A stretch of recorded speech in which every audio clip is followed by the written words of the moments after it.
اللهم صل على محمد وآل محمد وعجل فرجهم. أعوذ بالله من الرجيم. بسم الله الرحمن الرحيم.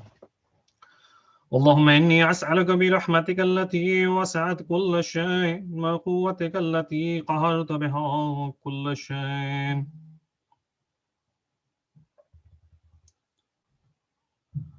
وخضع لها كل شيء وضل لها كل شيء وجبروتك التي غلبت بها كل شيء وبعزتك التي لا يقوم لها شيء وبعظمتك التي ملأت كل شيء وبسلطانك الذي على كل شيء وبوجهك الباقي بعد فناء كل شيء بأسمائك التي ملأت أركان كل شيء وبعلمك الذي أحاط بكل شيء فبنور وجهك الذي عدا له كل شيء يا نور يا قدوس يا نور يا قدوس يا نور يا قدوس يا أول الأولين ويا آخر الآخرين. اللهم اغفر لي الذنوب التي تحت كل عصام.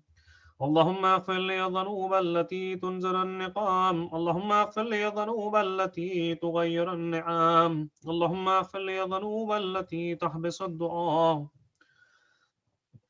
اللهم اغفر لي الذنوب التي تقطع الرجاء. اللهم اغفر لي الذنوب التي تنزل البلاء. اللهم اغفر لكل ذنب أذنبته وكل خطيئة أخطأتها. اللهم إني أتقرب إليك بذكرك واستشفع بك إلى نفسك وأسألك بجودك أن تدنيني من قربك وأن توزعني شكرك وأن تلحمني ذكرك. اللهم إني أسألك صوال خاضعا متذللا خاشعا أن تسامحني وترحمني وتجعلني بقسمك راضيا قانم وفي جميع الأحوال متواضعا. اللهم وأسألك صوال من يشتدت فاقته وأنزل بك عند الشدائد حاجة وعزم فيما عندك رغبته. اللهم عزم سلطانك وعلى مكانك وخفي مكرك وزهر أمرك وغلب قهرك وجلت قدرتك ولا يمكن الفرار من حكومتك. اللهم لا أجد لذنوب غافرا ولا لقضائه ساترا ولا لشيء من عمل القبيح بالحسن مبدلا غيرك. لا إله إلا أنت سبحانك وبحمدك ظلمت نفسي ظلمت نفسي ظلمت نفسي تجرعت بجهلي وسكنت إلى قديم ذكرك ليمنك علي. اللهم مولاي كم من قبيح سترت وكم من فاتح من البلاء قلتا وكم من إصار وقيت وكم من مكروه دفعت وكم من صناع جميل لست على له نشرت. اللهم عظم بلائي وعفرت بسوهالي وقصرت بي أعمالي وقعدت بي أغلالي وحبسني عن نفعي بعد أعمالي وخدتني الدنيا بغرورها ونفسي بجنايتها ومثالي. يا سيدي فأسألك بعزتك ألا يحجب عنك دعائي سوء عملي فعالي ولا تفضحني بخفي ما اطلعت عليه من سري ولا تعاجلني بالعقوبة على ما عملته في قنواتي من سوء فعل وساعتي ودوام تفريط وجهالتي وكسرة شهوتي وغفلتي. وكن اللهم بعزتك لي في كل الأحوال رعوفة وعلي في جميع الأمور عطوفة. إلهي ورب من لغيرك وأسأله كشف ضري والنظر في عمري. إلهي مولاي أجريت علينا حكمنا اتبعت فيه هوى نفسي ولم أحترس فيه من تزين وضوي فغرني بما حوى وأسعده على ذلك القضاء وتجاوزت بما جرى علي من ذلك بعض حدودك وخالفت بعض أوامرك فلك الحجة علي في جميع ذلك ولا حجة لي فيما جرى علي فيه قضاءك والزمني حكمك بلاغك وأتيتك إلهي بعد تقصيري وإسرافي على نفسي معتذرا نادما منكسرا مستقيلا مستغفرا منيبا مقرا مسعنا معترفا لا أجد مفرا مما كان مني ولم أستطع أن أتوجه إليه في أمري غير قبولك عذري وإدخالك إياي في ساعة من رحمتك. اللهم فأقبل عذري وارحم شدة ضري وفكني من شد وساقي. يا رب ارحم ضعف بدني، يا رب ارحم ضعف بدني، يا رب ارحم ضعف بدني.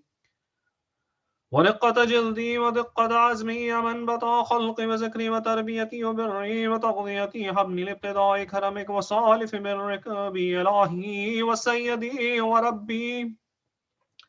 أتراك معذبي بنارك وبعد توحيدك وبعد ما أنتم عليه قلبي من معرفتك ولهج به لساني من ذكرك وقد اعتقد ضميري من حبك بعد صدق ترى في دعائي خاضيا لربوبيتك. هيهات أن تكرم من أن تضيع من ربيت أو تبعد من أدنيت أو تشرد من عاويت أو تسلم إلى البلاء من كفيت ورحمت. وليت شعري يا سيدي إلهي مولاي تسلط النار على وجوه خر لعزمتك ساجدة ولا الصحن طغت بتوحيدك صادقة وشكري وبشكرك ماضحة ولا قلوبنا طرف بلحيتك محققة ولا ضمائر هوت من العلم بك حتى صارت خاشعة ولا جوارها سعد الأوطان تعبدك طاعة وأشارت باستغفارك مزعنة. ما هكذا الظن بك ولا أخبرن بفضلك عنك. يا كريم يا رب، يا كريم يا رب، يا كريم يا رب. وأنت تعلم ضعفي عن قليل من البلاء الدنيا وعقوباتها وما يجري فيها من المكاره على أهلها.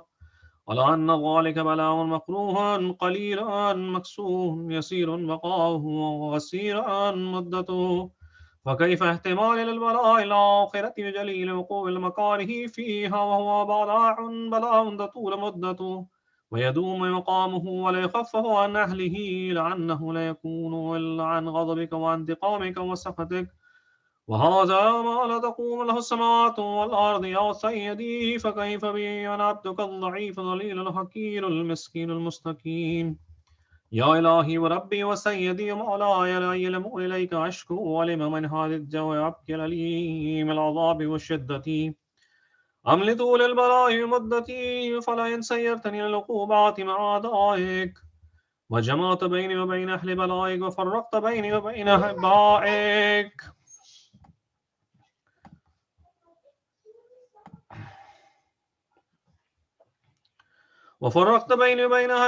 وأوليائك فهبني يا إلهي وسيدي ومولاي ربي. صبرت على عذابك فكيف أصبر على فراقك. وهبني صبرت على هر نارك وكيف أصبر على النظر إلى كرامتك. أم كيف أسكن في النار ورجائي وأفوف بعزتك يا سيدي ومولاي. أقسم صادقا لا إن تركتني ناطقا لأزجن إليك بين أهل حادثيج العاملين ولا أصرخن إليك صراخ المستصرخين ولا أبقين عليك بقاء الفاقدين ولا أنادينك أين كنت يا ولي المؤمنين. يا غياث أعمال العارفين يا أسى المستغيثين يا غياث المستغيثين يا غياث المستغيثين يا حبيب قلوب الصادقين وإله العالمين. فتراك سبحانك يا إلهي بحمدك تسمع في صوت عبدا مسلما سجن فيها بمخالفتي وضاقت عذابها بمعصيتي وحبس بين أطباقها وجرمه وجريرته وهو يلجأ إليك ضجيج معامل رحمتك ويناديك بلسان أهل توحيدك ويتوسل إليك بربوبيتك. يا مولاي فكيف يبقى في العذاب وهو يرجو ما سلف من حلمك. أم كيف تعلمه النار وهو يعمل فضلك ورحمتك. أم كيف يهرقه لهيبها وأنت تسمع صوته وترى مكانه. أم كيف يشتمل عليه زفيرها وأنت تعلم ضعفه. أم كيف يتقلقل بين أطباقه وأنت تعلم صدقه. أم كيف تزجر وزبانيتها وهو يناديك يا رب.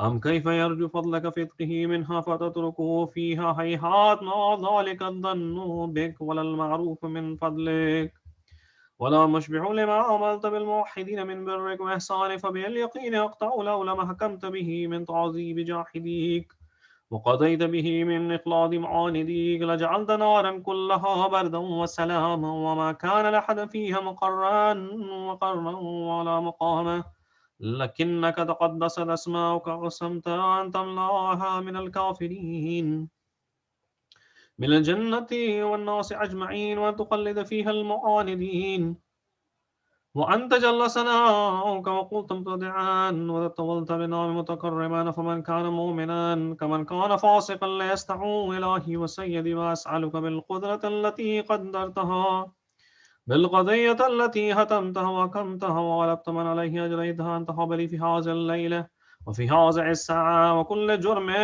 أجرمته وكل ذنب أذنبته وكل قبيح أسررته وكل جهل عملته كتمته أعلنته وأخفيته أزهرته وكل سيئة أمرتها بإصبعتها الكرام الكاتبين الذين وكلتهم بحفظ ما يكون مني وجعلتهم شهودا علي مع جواره وكنت أنت الرقيب علي من ورائهم والشاهد لما خفي عنهم وبرحمتك أخفيت وبفضلك سترت أن توفر حظي من كل خير تنزله أو إحسان تفضله أو بر تنشره أو رزق تبسطه أو ذنب تغفره أو تقضاء تستره يا ربي يا ربي يا رب يا ربي يا ربي يا رب يا ربي يا ربي يا رب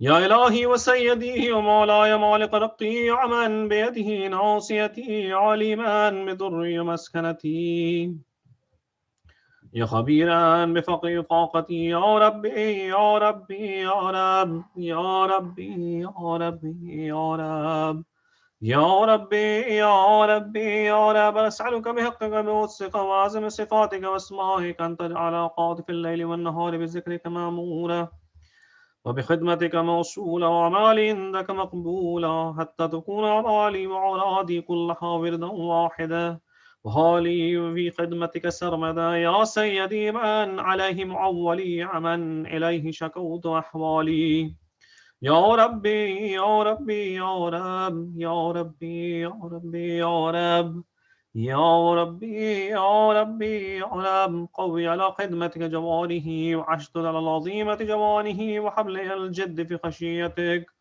والدوام في اتصال بخدمتك حتى أسرها إليك في ميادين السابقين وأسرها إليك في المبادرين وأشتاق إلى قربك في المشتاقين وعدنو منك دنو المخلصين وخافك مخافة الموقنين وأجتمع في جوارك مع المؤمنين اللهم ومن أرادني بالسوء فرد ومن قادني فكد واجعلني من إحسان عبيدك أو نصيبا عندك وأقربهم منزلة منك وأقصهم زلفة لديك فإنه لا ينال ذلك إلا بفضلك وجد لي بجودك وعاطف علي بمجدك واحفظني برحمتك واجل لساني بذكرك لحجة وقلبي بحبك مطيما ومن علي بحسن إجابتك وقلني أسرتي واغفر ضلتي فإنك وضيت على عبادك بعبادتك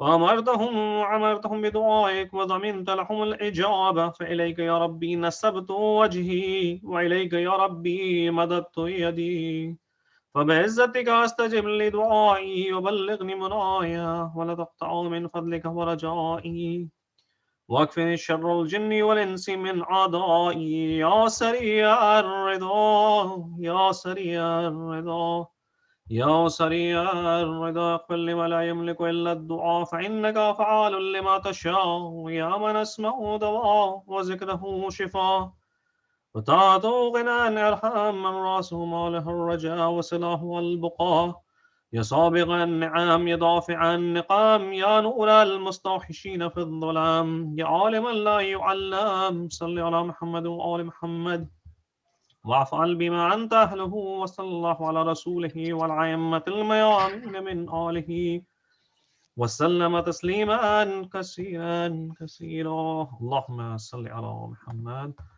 وآل محمد وعجل فرجهم. Assalamu alaikum, Shaykh. Assalamu alaikum wa rahmatullah. Thank you, Brother Bakr. أعوذ بالله من الشيطان الرجيم. بسم الله الرحمن الرحيم. الحمد لله رب العالمين. والصلاة والسلام على سيدنا محمد وآله الطاهرين. اللهم صل على محمد وآل محمد وعجل فرجهم.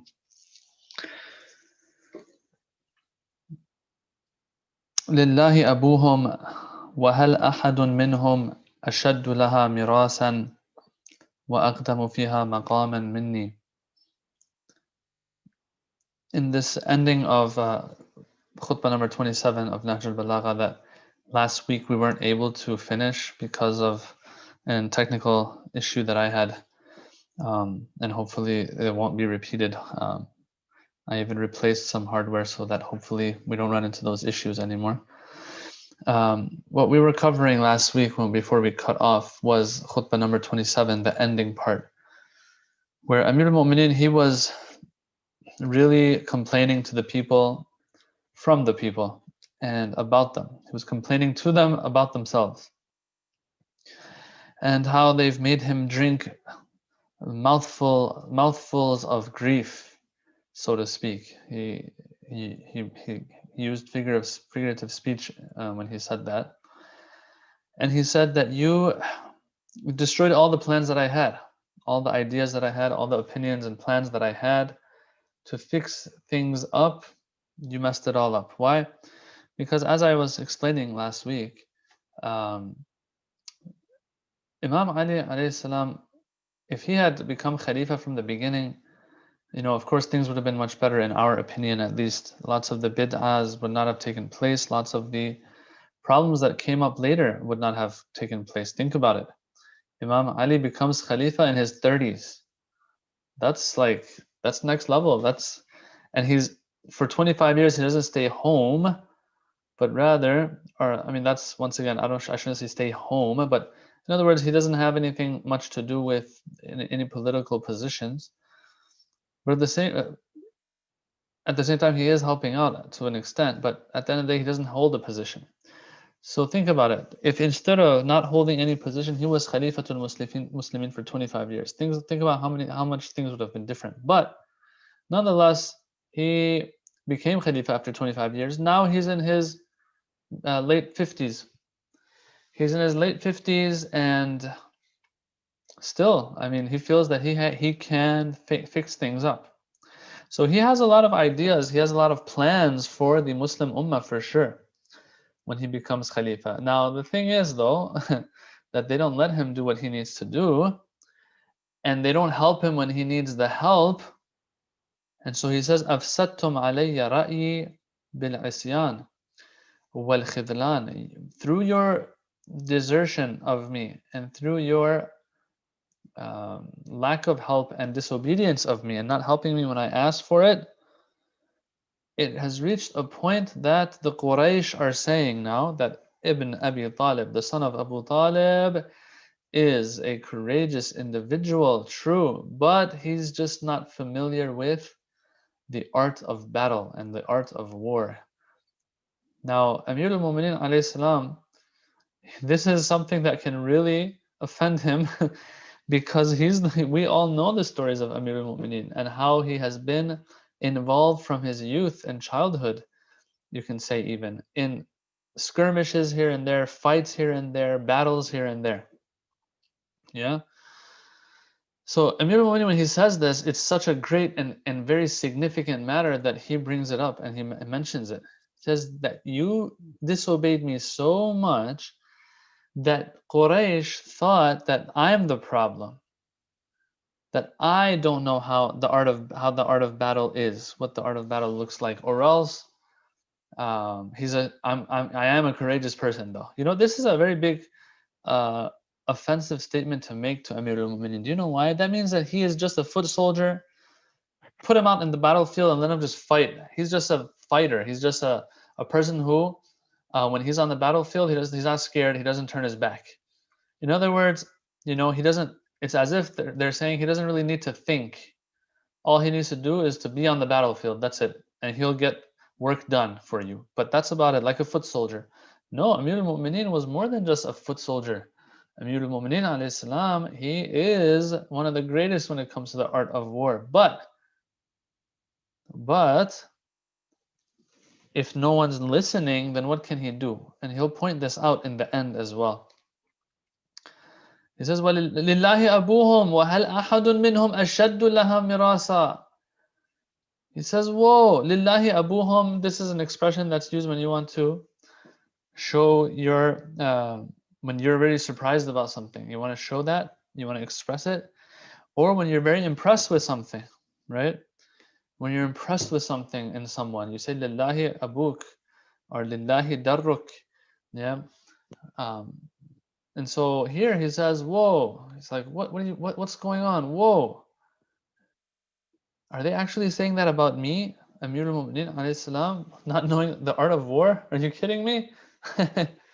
هل أحد منهم أشد لها مراسا? Is there anyone out there who practices war fiercer than me? وأقدم فيها مقاما مني, and was at the forefront and in the beginning, right from the start, he was up there in the front. Yes, and he preceded everyone else. Is there anyone else out there like me? Right? In other words, if I was one of the first ones ever on the battlefield, that means that means it's not just that I'm a foot soldier, I'm just a normal soldier. No, if I've spent this much time on the battlefield, I was there before a lot of people, then I am very familiar with this art. لَقَدْ نَهَضْتُ فِيهَا. He points it out very explicitly, he says it. He says, لَقَدْ نَهَضْتُ فِيهَا وَمَا بَلَغْتُ الْعِشْرِينَ.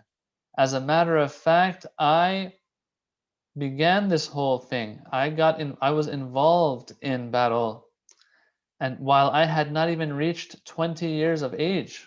What are you talking about? وَهَا أَنَا ذَا قَدْ ذَرَّفْتُ عَلَى السِّتِّينَ.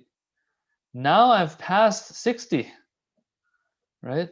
So what do you mean? This is 40 plus years as if of experience. You tell me, even if Amir al-Mu'minin was just a fierce fighter, yeah? If a fierce fighter fights for 40 years and still survives, then they are very, very familiar with the art of war. Yeah, so Amir al-Mu'minin refutes them like this. But then he points out, and this is the last line of the khutbah, he points out what the problem is. He says, you know what the problem is? The problem is وَلَكِنْ لَا رَأْيَ لِمَنْ لَا يُطَاعُ. That's the problem. The problem is that a person who is not obeyed, yeah, has no opinion. It's like saying, hey, Amir al-Mu'mineen, we want you to build this building. Like, think about it. If someone comes to you and says this, says, we want you to build this building, okay? Build a room, build a building, build a Lego object or whatever. But we're going to tie your hands. Yeah, we're going to tie your hands and from the back. And so but we're waiting for you to build the building. And after some time, they come back and they see that I haven't done anything.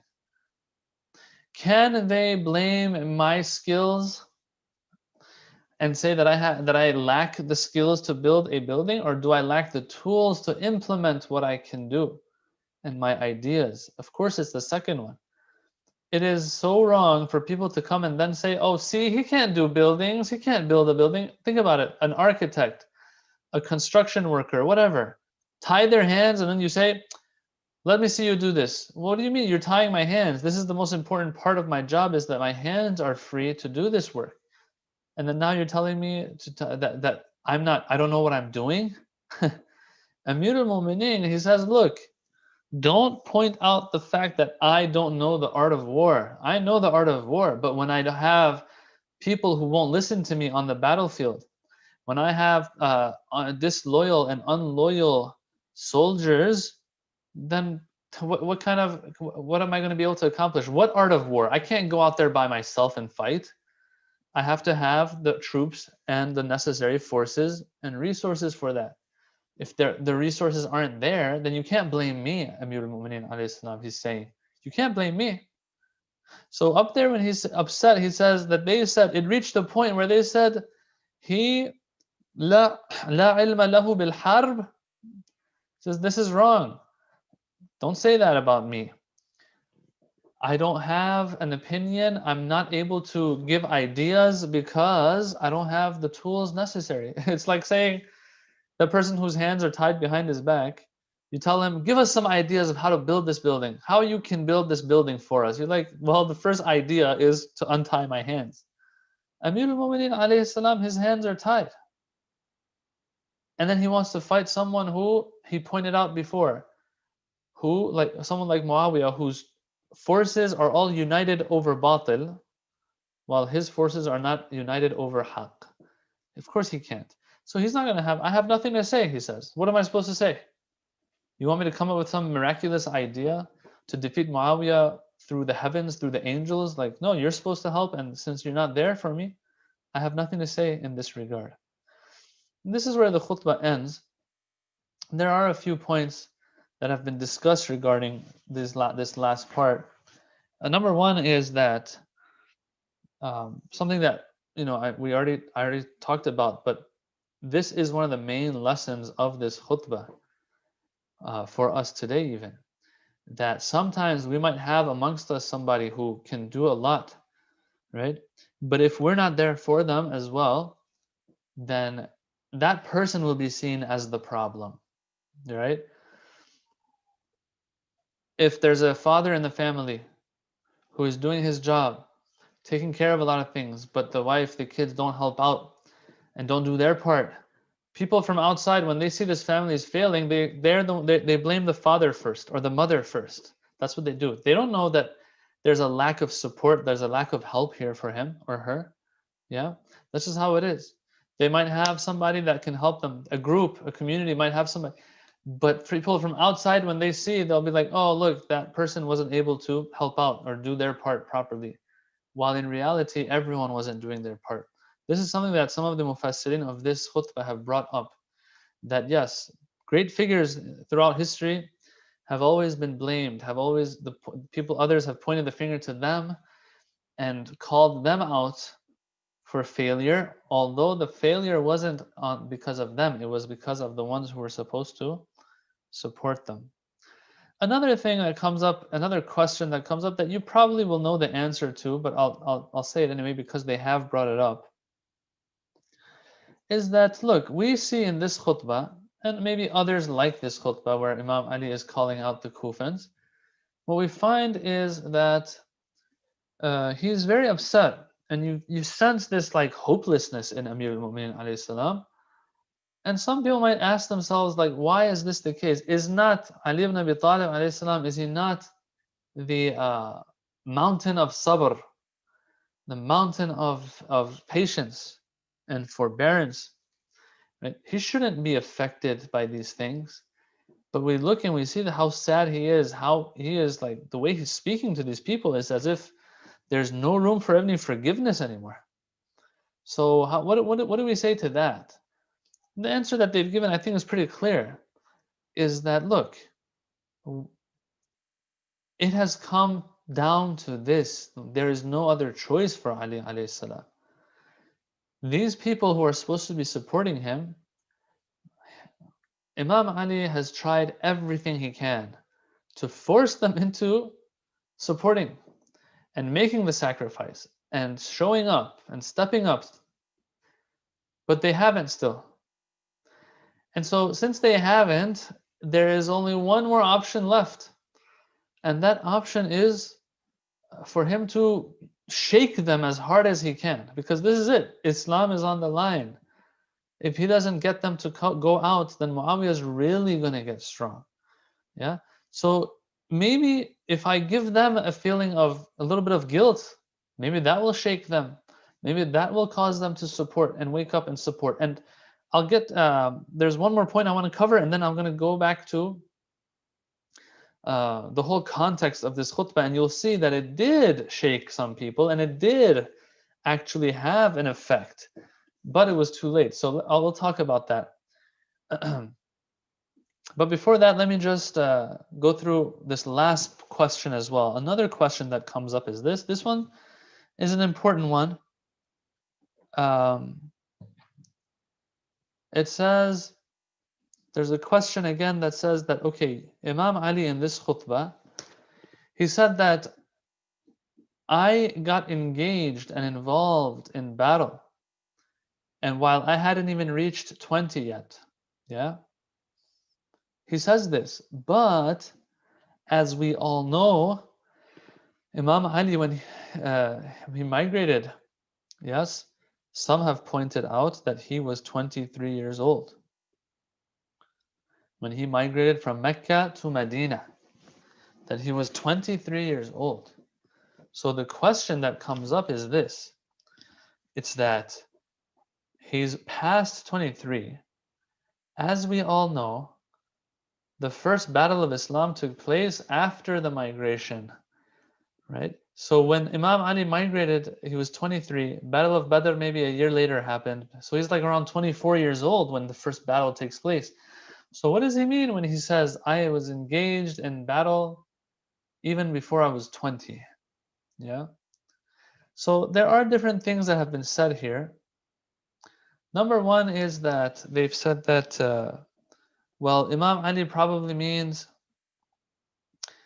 some of the things that he was involved in, but it wasn't a real battle, but still it was something tough and it required a certain instinct of battle and war that you have. For example, when he slept in the place of Rasulullah in Laylatul Mabit, for example. Or they'll point out how when the Prophet went to Ta'if, when he was still in Mecca, he went to Ta'if, which is outside of Mecca. And so, you know, when you speak about Saudi, when we speak about Saudi Arabia right now, yeah, we wish that we could, you know, be there. We could go to Mecca, Ta'if, these places. Anyway, Ta'if, the Prophet would go, the mushrikeen would have their kids throw stones at Rasulullah sallallahu alaihi wasallam. Or maybe even in Mecca, kids would throw stones at the Prophet sallallahu alaihi wasallam. The Prophet wouldn't do anything. He was patient. It was Imam Ali alayhi salam as a kid or maybe a teenager who would come and fight back against these kids who were assaulting the Prophet sallallahu alaihi wasallam. Amir al-Mu'minin alayhi salam would fight them off. So some have said things like this, experiences like these, is what the Imam is referring to. These aren't battles, but at the end of the day, these are situations where, yeah, um, it requires some form of fighting, some form of resistance and strategy, even. That's what some have said, number one. Number two, some have said that no. Amir al-Mu'minin here, what he means by I was engaged in war is that I was ready for war, even though it hadn't happened yet. Personally, I don't like this answer because the Imam is saying I was engaged, so there must have been something going on, some form of resistance. I like the first answer more, but there's a third answer as well, and that is that look, the Imam is just rounding numbers up and down. That's what he's doing. Instead of saying I was mid 20s and now I am 61 or 62 years old, instead of saying something like that, he just says, look, 20 to 60, 40 years, roughly around 40 years, I've been engaged in this. Yeah. Just like how he rounded 61 or 62, and he just said, I have passed 60. He also said, I wasn't even 20 yet. But what he means is that, you know, I was close to 20, but I was over it. He was over it. Whatever the answer you give, all in all, we know that Imam Ali had almost 40 years of experience, and that this is not something that you can call someone out on. Yes.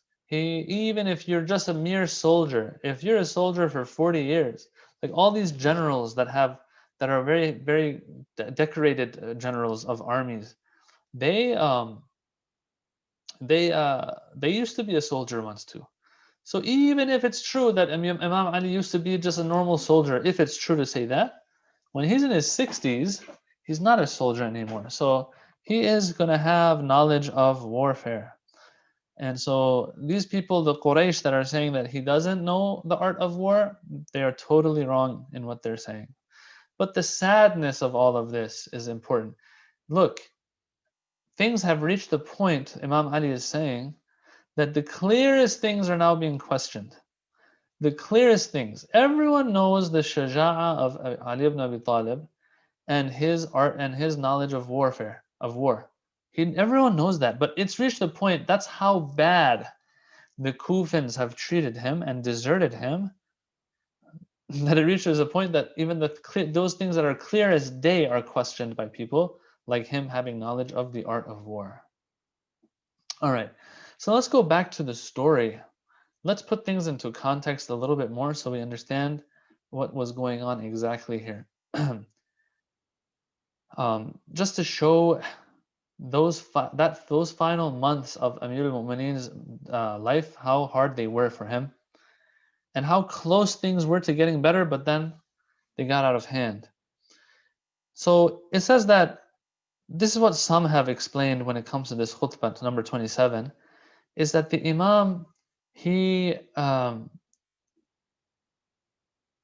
he heard about how Sufyan bin Auf al-Ghamidi had attacked al-Anbar and killed Hassan bin Hassan, Imam Ali's representative and all of that, he got up in Kufa and he delivered a khutbah, but everyone was quiet. It didn't really affect anybody. It didn't touch anyone. It didn't get their blood uh, boiling or anything like that. Yeah.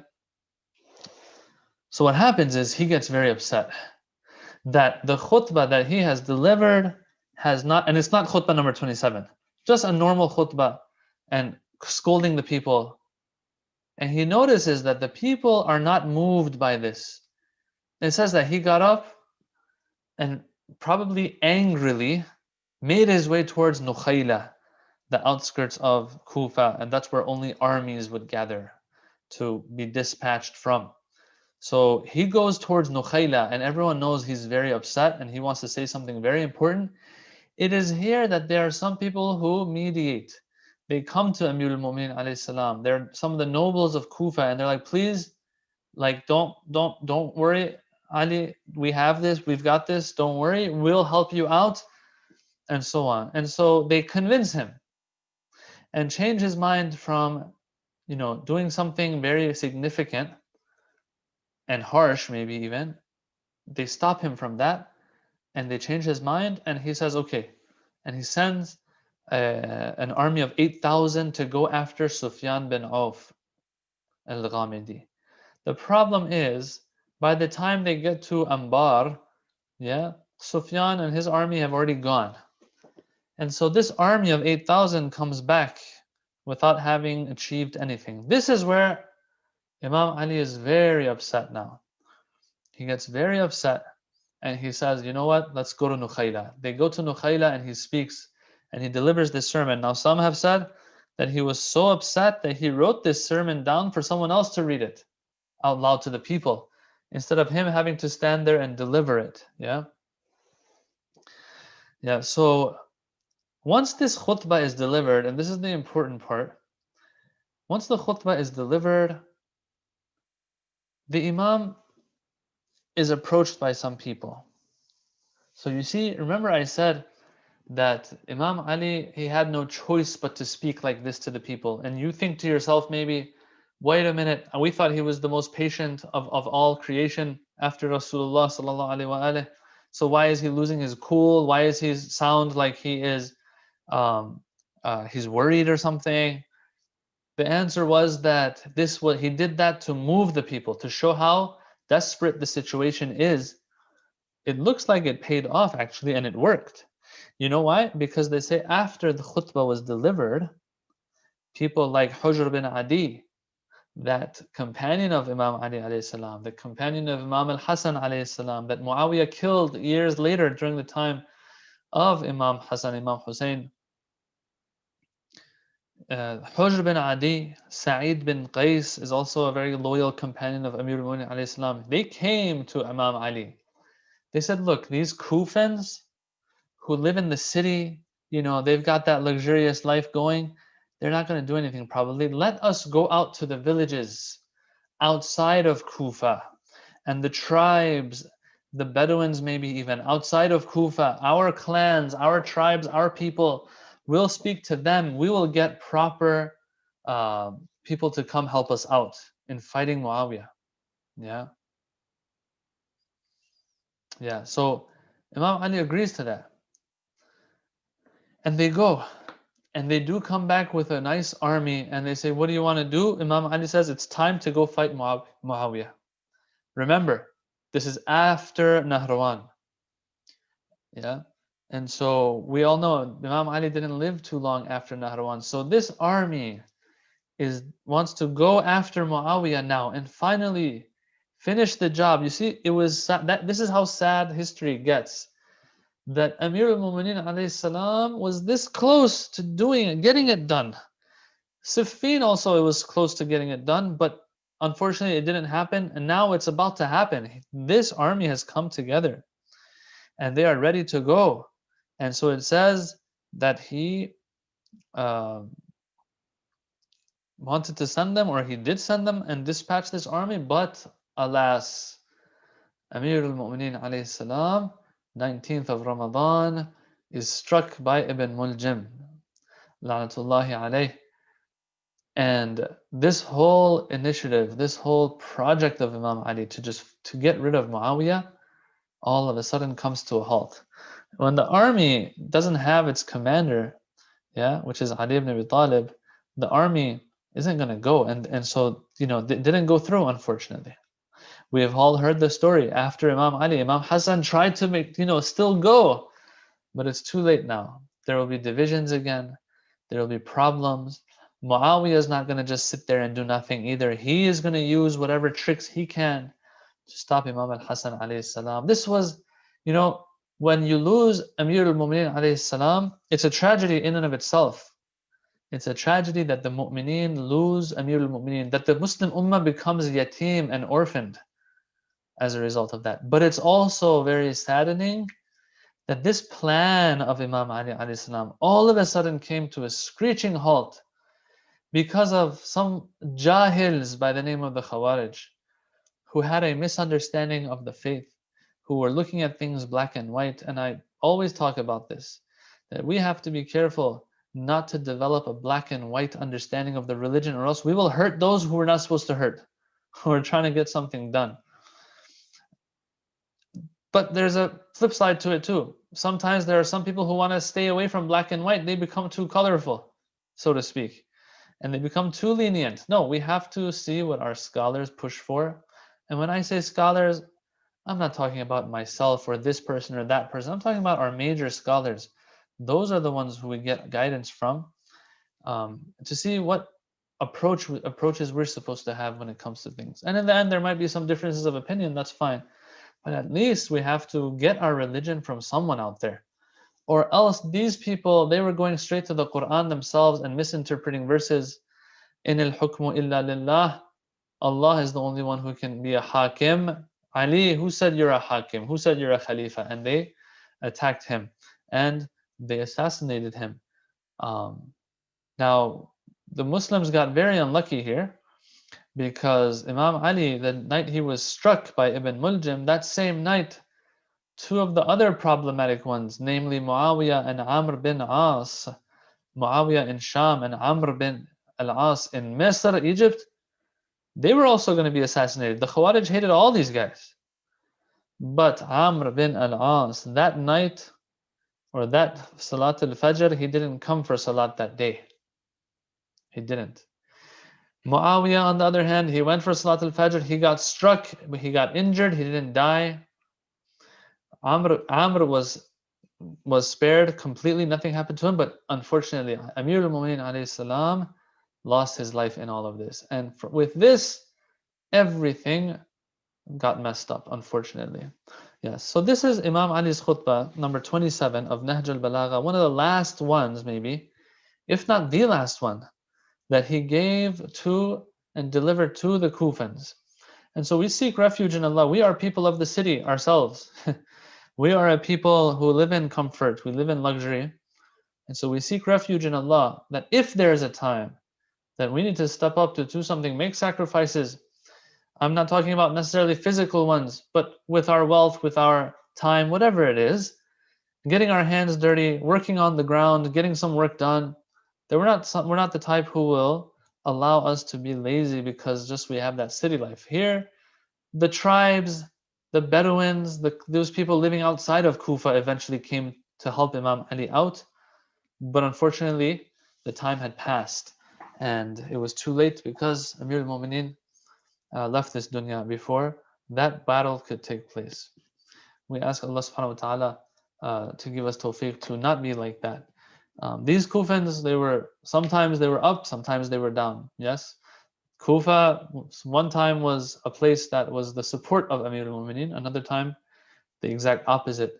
Kufa is a time later in the future where the hadiths of Ahlul Bayt are spread. Till today, yes, Kufa is seen as one of the hubs, one of those central locations of the Shi'i world. So yes, Kufa has been through a lot of ups and downs. We seek refuge in Allah to be like the Kufans in their downtime, in those times of their downs, and that we are like them when they were on the right path. I will end here because we've spoken for a good amount. We started a little late as well, and inshallah next week we will pick up with the next khutbah. Khutbah number 28 is a very, very, very famous khutbah of Nahjul Balagha. Shia and Sunnah have related it, and it has to do with akhlaq and zuhd and turning away from dunya. So inshallah we'll do that one next week. Once again, tonight we just finished this khutbah because we were cut off last week. My internet's just stopped working, so my apologies once again for that. Walhamdulillahi Rabbil Alameen. And my salams to everyone who says salam here, Sister Zainab, Brother Khurshid, Brother Vasi, Brother Farid, and anyone else who's watching. My salams to all of you. Thanks for tuning in on a Thanksgiving night like this. And Sister Zainab, yes, I know that she has traveled to Mecca, to Hijaz, and she's there. So inshallah, she keeps all of us in her du'as as well. Hani al-laki, Sister Zainab. Wassalamu alaikum wa rahmatullahi wa barakatuh.